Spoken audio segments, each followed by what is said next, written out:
Hello ખેડૂત મિત્રો, આપણું શક્તિવાન થ્રેસર આજ ધાણામાં ચાલુ છે.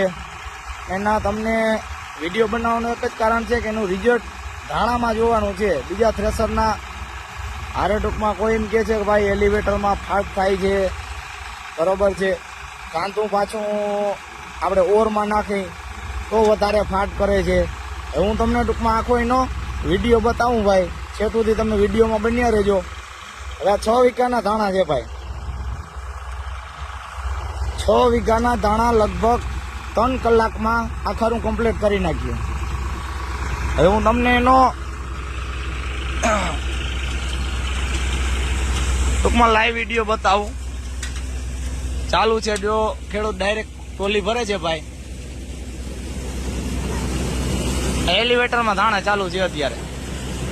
ધાણા સુકેલા છે, ટૂંકમાં થ્રેસરમાં કાઢવા જેવા.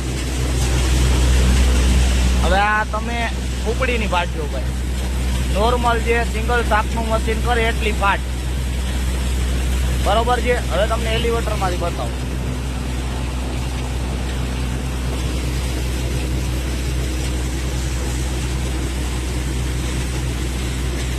જો 100% રિઝલ્ટ છે ભાઈ એનું એલિવેટરનું.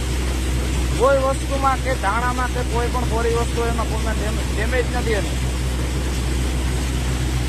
પાછળ કોઈ વસ્તુ આવતી નથી. ક્યારેક 1% થાય ભાઈ ફૂંકીનું તો પાછું નાખી દેવાનું. અને હવે ઓલા કાંદાના એલિવેટરનો તમને વિડીયો બતાવું જે બોગીમાં રાખેલું છે.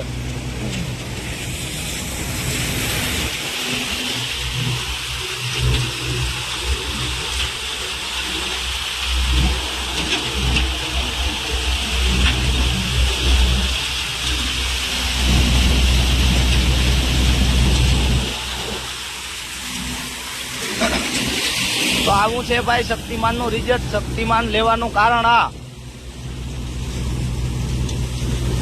અને ખેડૂને આપણે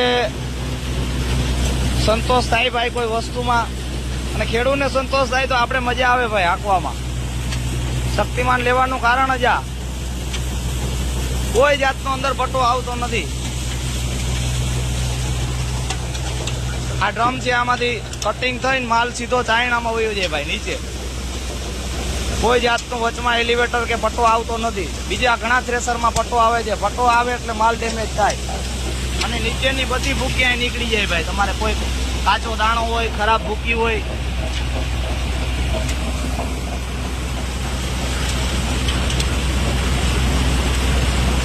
કોઈ પણ થ્રેસર લ્યો ભાઈ, આપણે 4-5-6 લાખ રૂપિયા નાખતા હોય તો સમજી વિચારી અને નાખવાના.